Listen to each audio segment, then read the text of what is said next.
Welcome you all. In this lecture, we are going to discuss about soil classification. In fact, we are going to discuss soil classification according to IS 1498, that is the Indian Standard Code of Practice for classification of soils. This we can simply call Indian Standard Soil Classification System, ISSCS.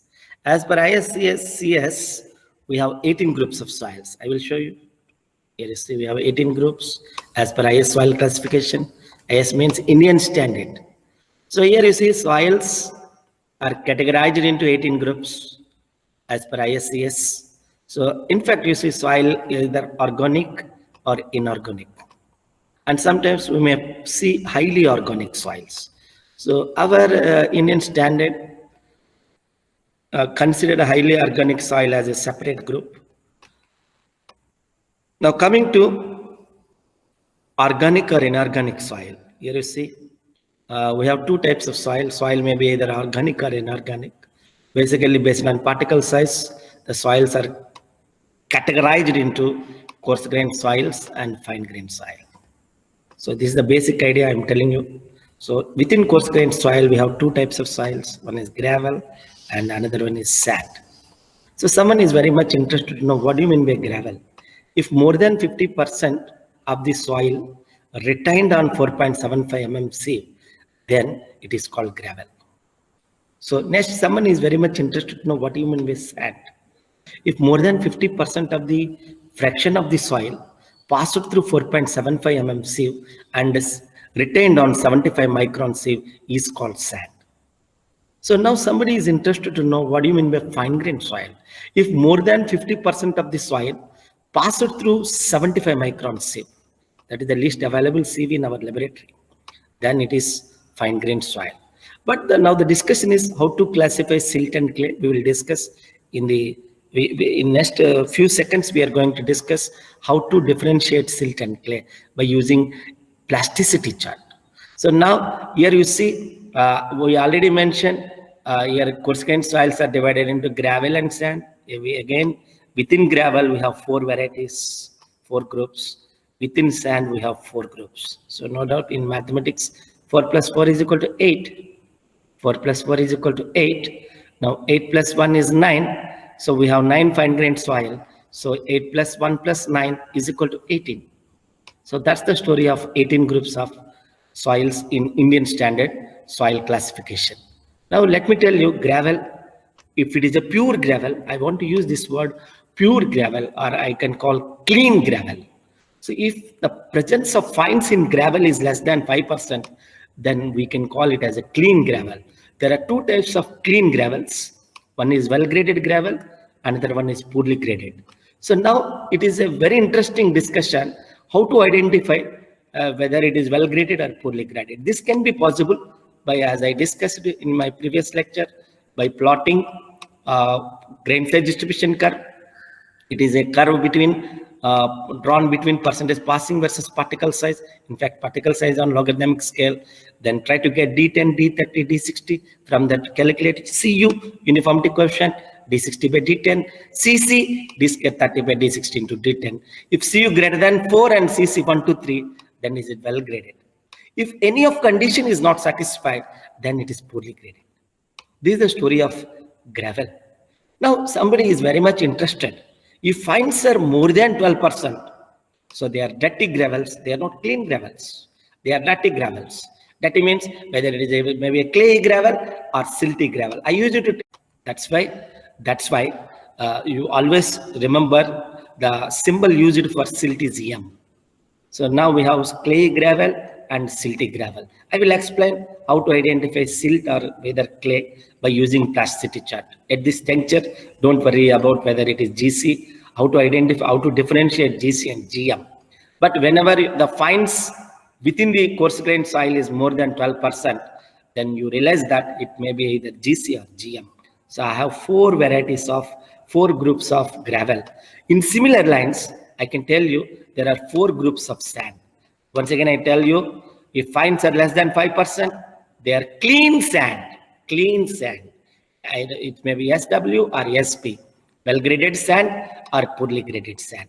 If CU greater than 6 and CC 1 to 3, obviously the selected sand is well-graded sand. If any of the condition is not satisfied, then it is poorly graded sand. Now, if fines are more than 12%, it is a dirty sand. It's not a clean sand. Now, again, the question is, there are two types of dirty sands. One is clayey sand, that I am trying to say SC, or it may be silty sand. Always remember, the first letter is the soil. G stands for gravel. So the next letter is its opening statement, well-graded gravel. So poorly graded, after all it is gravel. That's why while you are writing symbol, always write the first letter is the soil. If whether it is well graded, poorly graded, clay, silty. But remember that they are all gravels. That's why we are writing G as first letter.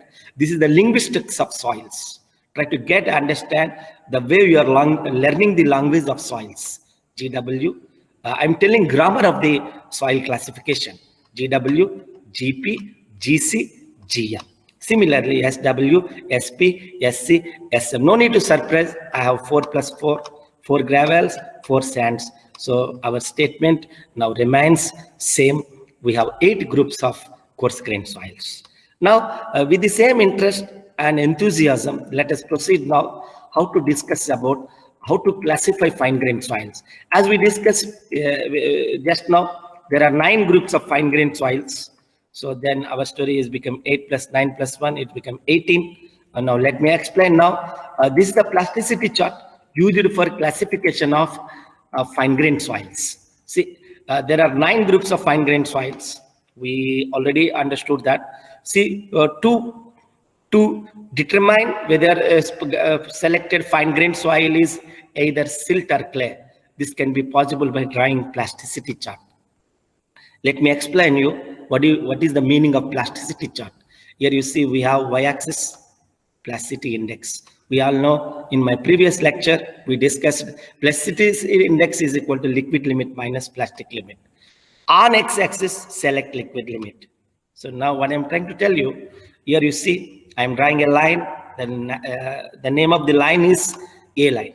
Don't expect it is B line or something R line.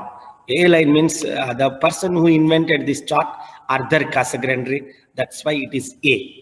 So he has given an equation, here you see, for A line 0.73 LL minus 20. That's why the line is starting from 20. LL minus 20. So here you see the line is started at 20. So LL minus 20. That's the way why we are drawing the line at 20. The reason is the equation given by a great Arthur Casagrande. It is IPA line 0.73 LL minus 20. So now let me explain. So here above A line, if the soil have more plasticity, obviously the value comes above A line. Obviously the soil above the A line is clay. The soil below the A line, that means it has low plasticity. Here you see soil below the A line having low plasticity. That's why it is silt. M. Now the discussion is, we have to discuss about compressibility of soil, especially compressibility of fine-grained soil, mainly depend on liquid limit. If the liquid limit is such an important index property, which is also what we discussed in our previous lecture, it is one of the consistency limit of a fine-grained soil. If liquid limit is greater than 50, then soil is highly compressible. If liquid limit is 35 to 50, it is intermediate compressible. If the liquid limit is less than 35, then it is low compressible. I can tell you, highly compressible, we are designating with a symbol H. Intermediate compressible, obviously the first letter we are using I. For low compressible, it is L. See here you see above A line. Okay, I'm drawing 2 lines. One is 50 at one vertical line at 50 and another vertical line at 35. Now, can anyone tell me now what is the position of this soil now? So this is obviously CL. What is this position of the soil? CI. What is the position of the soil here? CH. So I have CH, CA, CL. So altogether I have 3 clay soils. Now silt. MH, MI, ML. See, whatever I'm very cautiously writing here, you see MH. Why I'm writing here MH? Because liquid limit is more than 50. And the soil, you see, so my soil having plasticity index less than IPA line, not above A line, below A line. So that's why if it is below A line, I can say it as silty soil. So no doubt this person is MI, this person is ML. And this is about what I'm trying to tell is inorganic soil. And also below A line, we have organic soil also, OL, OI, OH. But it's a good discussion. Maybe we are speaking something very importantly, how to classify a soil is either organic or inorganic. So it's a good discussion. If the liquid limit of the air-dried soil and liquid limit of the woven-dried soil, same soil, many times we use it to conduct liquid limit test on air-dried soil. But you do purposefully try to find the liquid limit of the woven-dried soil and try to know the difference between liquid limit of air-dried soil and woven-dried soil. So if the difference between the liquid limit of air-dried soil and woven-dried soil is more than 3/4, then you can suspect your soil is organic soil. Because you know the virtue of organic material, it has more loss on ignition. So this is about the story of CHClCl, about clays, MHMIML, about silts, and OHOAOL. I can tell you organic soil. So altogether 3 plus 3 plus 3 is obviously 9. So this is a story of 18 groups of soils groups exist in Indian Standard Soil Classification System. Before we wrap it up this today's lecture, one can see now if IP is greater than IPA line, so it is clay. IPA line I can read once again. 0.73 LL in 0.73 into LL minus 20. Here, no doubt, LL means liquid limit. So try to understand the importance of liquid limit. Liquid limit is an indicator of compressibility of soil. Try to know the importance of index properties. If you know plasticity index, you can able to classify the soil. So these are the major benefits of especially conducting a liquid limit and plastic limit. And it is very important many times. Before we conclude the lecture, many times people ask, sir, I have gone through US unified soil classification system, originally postulated by the great Arthur Casagrande. So actually, if you observe the Casagrande in 1948, he has given unified soil classification, but there is no much difference between unified and Indian Standard Soil Classification. In fact, there is no difference when it comes to coarse-grained soil. The only difference between Indian Standard and Unified Soil, here you see in Unified Soil Classification System, we don't have intermediate. We don't have intermediate. We have only CH, MH, OH, CL, ML, OL. So when it comes to fine-grained soils, we have 6. So now no need to surprise here. 8 plus 1 plus 6 is how much now? 15. So as per USCS, Unified Soil Classification System, there are 15 groups of soils.